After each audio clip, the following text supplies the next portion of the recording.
बिखर जाते हैं महल झूठ के, सच्चाई की आंधी आ जाने पर। आओ तोलें दावाए नबूवत इंसानियत के पैमाने पर। नमस्कार आदाब साथियों, मैं हूं आपके साथ ज़फ़र हेरेटिक, आपका दोस्त, आपका होस्ट। मेरी इस वीडियो को लाइक करें, शेयर करें और मेरे चैनल को सब्सक्राइब करें। साथ ही घंटी के बटन को दबाकर ऑल नोटिफिकेशन ऑप्शन को सिलेक्ट कर लें।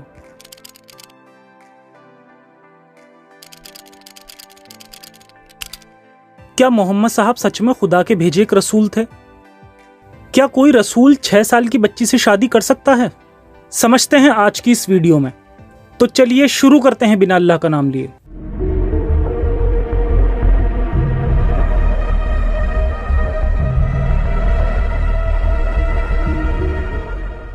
आयशा, मदर ऑफ बिलीवर्स, यानी ईमान वालों की मां और मोहम्मद साहब की फेवरेट चाइल्ड ब्राइड। मोहम्मद साहब की तीसरी वाइफ होने के बावजूद इन्हें इस्लाम में बहुत बड़ा दर्जा दिया गया, जो शायद उनकी पहली बीवी खदीजा को दिया जाना चाहिए था, क्योंकि जितना मानसिक और आर्थिक सपोर्ट मोहम्मद साहब को खदीजा की तरफ से मिला, उतना किसी की तरफ से नहीं मिला। खदीजा एक ऐसी महिला थी जो न केवल अरबिक इतिहास में एक इंडिपेंडेंट औरत मानी जाती हैं, बल्कि अपने हमसफर यानी प्रॉफेट मोहम्मद का ख्याल रखने में और सपोर्ट करने में इनका कोई सानी नहीं था। दूसरी ओर देखा जाए तो आयशा मोहम्मद साहब की मुंह लगी वाइफ थी, जिसका रीजन उसका कम उम्र होना और एक पावरफुल बाप की बेटी होना माना जा सकता है। खैर, मेरा मकसद यहाँ इन दो लेडीज के कैरेक्टर को कंपेयर करना नहीं, बल्कि मोहम्मद साहब के कैरेक्टर को एक्सपोज करना है। मोहम्मद साहब की जिंदगी को देखा जाए तो ऐसे बहुत सारे एग्जाम्पल्स मिलेंगे जो उन्हें एक नबी तो क्या, एक अच्छा इंसान भी नहीं साबित करते दिखते। ऐसा ही एक एग्जाम्पल है उनका हमसफर की अहमियत को समझना। दरअसल हमारे नबी के दौर में हमसफर का वो मतलब था ही नहीं जो आज है, और दुनिया ऐसे ही दिन ब दिन बेहतर हो रही है, क्योंकि लोगों की समझ भी दिन ब दिन बढ़ रही है। ये फर्क तो शायद आप खुद भी महसूस करते होंगे कि 5 से 10 साल की उम्र में आप कितने समझदार होते थे और आज की जनरेशन उतनी एज में कितनी समझदार है। जब ये फर्क केवल इतने कम टाइम में इतना है, तो आप समझ ही सकते हैं कि उस वक्त के लोगों की समझ कितनी होगी। इससे आप ये भी पता लगा सकते हैं कि जब आयशा की उम्र 6 साल की होगी तो उसकी समझ कितनी होगी। जब बात आती है मोहम्मद साहब के 6 साल की बच्ची से शादी करने की, तो अक्सर मुस्लिम लोग कहते दिखेंगे कि उस वक्त जल्दी शादी होती थी। क्या ये आर्ग्यूमेंट आपको उचित लगता है? क्या ये आर्ग्यूमेंट देने वाले ये भूल जाते हैं कि आयशा से शादी के वक्त मोहम्मद साहब की उम्र क्या थी? हमारे प्यारे नबी तब 50 साल के थे और उनकी टोटल उम्र थी 63 साल, यानी अपने बुढ़ापे के 12 से 13 साल मोहम्मद साहब ने एक यंग एज वाइफ आयशा के साथ गुजारे। ये इस्लाम का इतना कमज़ोर हिस्सा है कि हर किसी मोमिन को इस पर बात करने में शर्म आती है, और आनी भी चाहिए। जब आज का कोई भी मोमिन अपनी 6 साल की मासूम की शादी किसी 50 साल के मौलाना या मुफ्ती से नहीं करना चाहता, तो वो उस इंसान को कैसे अपना नबी एक्सेप्ट कर सकता है, जिसने कि न केवल 50 साल के बुढ़ापे की उम्र में एक 6 साल की मासूम से शादी की, बल्कि 9 साल की उम्र में उसके साथ हमबिस्तरी भी की। बहुत सारे मॉडर्न मुस्लिम इस बात को झूठ कहते हैं और तरह तरह के बहाने बनाए जाते हैं, और कोशिश की जाती है कि आयशा की उम्र को 6 से 16 और 9 से 19 किया जा सके। लेकिन जब बात आती है मुकम्मल इस्लाम की, तो किताबें तो यही कहती हैं कि आयशा की उम्र शादी के वक्त 6 साल और हमबिस्तरी के वक्त 9 साल थी। आइए अब आयशा की उम्र को लेकर कुछ बहाने देखते हैं जो मुस्लिम स्कॉलर्स बनाते हैं, फिर उनके जवाब भी देंगे। अरबिक में 10-6 मतलब 16 और 10-9 मतलब 19 साल पढ़ा जाता है, और किसी तरह रावी 10 लिखना भूल गए। ये वाक़या क्या किसी 6 साल की बच्ची के बारे में हो सकता है? इल्म अगर इसको मानते हैं, क्या ये बात कही जा सकती है? तो इसमें हुआ क्या? हुआ ये है कि अरबी ज़ुबान में भी आदाद ऐसे ही बोले जाते हैं जैसे अंग्रेज़ी में है। यानी उर्दू में हम कहते हैं 22, तो 1 वर्ड बन जाता है।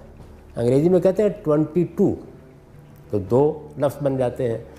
किसी जगह पर सित्तत अशर में से अशर गिर गया है। जी हाँ, 6 साल की मासूम से नबी की शादी करना बहुत लोगों से हजम नहीं होता। अब इस बहाने का जवाब मैं नहीं बल्कि जाकिर नाइक देंगे। Now there are many so-called modern scholars who feel that it's not possible. That is the reason they try and justify and they say that actually the statement is 19 because in Arabic we add an ashra. So this is ashra, the 10 is missing. We said 10, 9 for 19. So the 10 is missing, therefore it sounds to be 9. Actually it should be 19. This is the assumption. But what we believe that after the Quran, alhamdulillah, is the saying of the Prophet Muhammad sallallahu alaihi wasallam. And we have to check whether the hadith is sahih or not. And we realize that this hadith of Sahih Bukhari, and alhamdulillah it's authentic hadith. So based on this again, what I believe that the hadith is authentic and even the age of 6 and 9 is authentic. गामिदी जैसे modern लोगों को जवाब जाकिर नाइक ने दे दिया। अब जाकिर नाइक के बहाने सुनते हैं और इनका जवाब मैं दूंगा। A lady, she reaches puberty and adulthood, maturity, at the age of approximately, in India, it is about 13 to 14, 15. According to the Islamic Sharia, moment a lady reaches puberty and a gent reaches puberty, they can marry. मैं मानता हूँ एक 12 से 13 साल की बच्ची शारीरिक रूप से सेक्स और रिप्रोडक्शन के लिए रेडी हो सकती है, लेकिन मेंटल मैच्योरिटी का क्या? हम जानवर तो हैं नहीं कि हम इस फैक्ट को दरकिनार कर दें कि भले ही कोई बच्ची शारीरिक रूप से मैच्योर हो, लेकिन क्या वो अपनी जिंदगी के लिए सही फैसले ले सकती है? जाकिर नाइक, हम इंसान हैं, जानवर नहीं कि सिर्फ फिजिकल मैच्योरिटी के नाम पर किसी मासूम के हक मार लें। दरअसल यहीं पर ये लोग हमको बेवकूफ़ बनाते हैं। एक और बेवकूफ़ी से भरपूर इनका क्लेम देखिए। But the Prophet Muhammad married, his choice. Who are we to object? He is willing and the woman is willing. जब मियाँ बीवी राजी तो क्या करेगा काजी? यही लॉजिक और भी स्कॉलर्स देते हैं, जैसे कि ये। इसका मैं जवाब लोगों को देता हूं जो गैर मुस्लिम घुमा फिरा के यहाँ के भाई 50 साल उम्र थी और निकाह किससे किया? 9 साल की। ये क्या है? ये ओ भाई जिससे किया उनको जब तकलीफ नहीं है, वो जब खुश हैं, तो तुम्हारे पेट में मरोड़ क्यों हो रहा है? मुफ्ती साहब, हमारे पेट में मरोड़ इसलिए है क्योंकि हम इंसानियत वाले लोग हैं। हम किसी के साथ गलत नहीं होने देना चाहते। एक छोटी बच्ची जिसे अपने फ्यूचर के बारे में कुछ नहीं पता, उससे तुम्हारे नबी ने शादी की, उसके हक मारे। उसे शादी के वक्त पता था दुनियादारी का, और बाद में वो क्या मुंह खोल पाती जब अल्लाह ने पहले ही उसे धमकियां दे दी कि अगर तुम नबी से लड़ोगी तो अल्लाह तुमसे बेहतर औरतें नबी को अता करेगा। ये भी बड़ी कहानी है, डिटेल में किसी और वीडियो में एक्सप्लेन करूंगा। आइए और इन लोगों के ऐसे और बहाने देखते हैं जिससे मुस्लिम लोग चुपचाप सुन लेते हैं लेकिन जवाब नहीं दे पाते। कम उम्र इसलिए कि ताकि आप सल्लल्लाहु अलैहि वसल्लम की आयली जिंदगी आगे ट्रांसफर हो सके। बहुत अच्छा लॉजिक दिया इंजीनियर साहब, ताकि नबी की जिंदगी आगे ट्रांसफर की जा सके। क्या आपका प्यारा अल्लाह अपने प्यारे नबी को लंबी उम्र नहीं दे सकता था? ये तौहीन लगवाने की क्या जरूरत थी कि आज जफर जैसे लोगों के सामने इतने बहाने बनाने पड़ रहे हैं? तरीके तो और भी थे। मोहम्मद साहब इस बच्ची को अपनी बेटी के रूप में गोद भी ले सकते थे, लेकिन ऐसा भी नहीं हुआ क्योंकि मोहम्मद साहब को उस बच्ची के साथ हमबिस्तरी करनी थी। और बहाने देखिए इन लोगों के। जब इनसे किसी ने पूछा कि क्या नबी की तरह हम भी अपनी छोटी सी बच्ची की शादी बूढ़े आदमी से कर सकते हैं, तो इनके क्या जवाब रहते हैं? Why did the Prophet Muhammad sallallahu alaihi wasallam married Aisha at the age of 9? And can one use this example to marry young girls? Okay, the question of the sister is a very good question, mashallah. The question of the sister is, why did the Messenger of Allah sallallahu alaihi wasallam, why did he marry Aisha at such a young age? And can we use that as an example for us to marry young girls the same age today? Is that right? So let's answer this question. It's a good question, and it's an easy question. Now the why of it, nobody knows except Allah.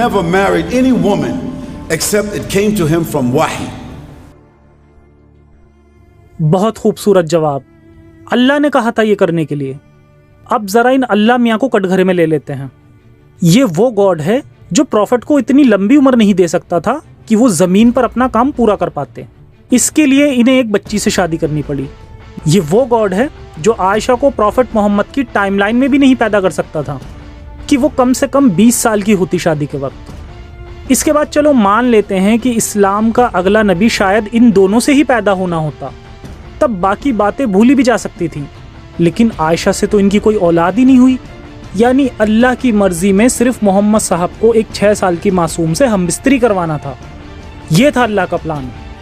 अब आखिरी point लेते हैं जिसका जवाब मैं नहीं दूंगा, ये आप अपनी अकल से पता लगाइएगा कि इसका क्या जवाब हो सकता है। मेरे अल्लाह ने कहा हबीब 11 निकाह कर, जिसको खदीजा भूल जाएगी उसको उम्मे सलमा बयान करेगी, जिसको उम्मे सलमा भूल जाएगी उसको सौदा बयान करेगी, जिसको सौदा भूल जाएगी उसको जवेरिया बयान करेगी, जिसको जवेरिया भूल जाएगी उसको ज़ैनब बिन्त हजश बयान करेगी, जिसको ज़ैनब बिन्त हजश भूल जाएगी उसको ज़ैनब बिन्त जहश बयान करेगी, जिसको ज़ैनब बिन्त जहश भूल जाएगी उसको अल्लाहु अकबर उम्मे हबीबा बयान करेगी, जिसको उम्मे हबीबा भूल जाएगी उसको मारिया बयान करेगी, और जिसको सब भूल जाएंगे तो एक छोटी उम्र की बीवी तेरे निकाह में देंगे, उसका ज़हन फ्रेश होगा, वो ज़हीन और फकीर होगी, उसको तेरे निकाह में रखेंगे, क्योंकि बचपन में ज़हन जो है बहुत फ्रेश होता है, दिमाग ताज़ा होता है, तो जिसको सब भूल जाएंगे उसको उम्मुल मोमिनीन आयशा सिद्दीका बयान करेगी। वो भूल जाएगी तो वो याद दिलाएगी। वीडियो पॉज करें और इस स्कॉलर को जवाब आप लोग कमेंट में दें। तो मेरे मुस्लिम भाइयों, सवालों की अहमियत को समझो और इन लोगों से सवाल करो। बहुत लंबे वक्त तक इन लोगों ने आपको बेवकूफ़ बनाया है, पर अब वक्त आ गया है कि आप जाग जाओ। इंसानी फितरत और खुदाई फितरत के फ़र्क को महसूस करो। इंसानियत को बनाने वाला खुदा कभी इंसानियत के खिलाफ नहीं जाएगा, बस इतना महसूस करने की देर है। हम इस्लाम को सच्चा मजहब सिर्फ इसलिए मानते हैं क्योंकि हमारे बड़ों ने ऐसा कहा, और इंसानियत कहती है कि गलत गलत होता है, चाहे वो किसी ने भी क्यों ना किया हो। गलत पर अपने पेरेंट्स से भी सवाल कीजिए। फिर नबी तो 1400 साल पहले अरब में पैदा हुआ, हमारी ही तरह एक इंसान था जिसने हमारी जैसी ही जिंदगी जी और हमारी तरह ही ठीक और गलत काम करके दुनिया से चला गया। ठीक कम, गलत ज्यादा। मानसिक गुलामी से आज़ाद होइए और आज़ाद ख्यालों के शख्स बनिए जो अच्छे काम करे बिना किसी डर और लालच के। सभी से गुजारिश है कि मेरी इस वीडियो को ज़्यादा से ज़्यादा लोगों तक पहुँचाएं ताकि रोशन ख्याल हमारी ज़िंदगी को और रोशन कर सकें। बाकी आज के शो में इतना ही, फिर मिलेंगे किसी और एपिसोड में एक नए टॉपिक के साथ। तब तक के लिए सुरक्षित रहें, अपना और अपनों का ख्याल रखें। जय हिंद, साइंस हाफिज।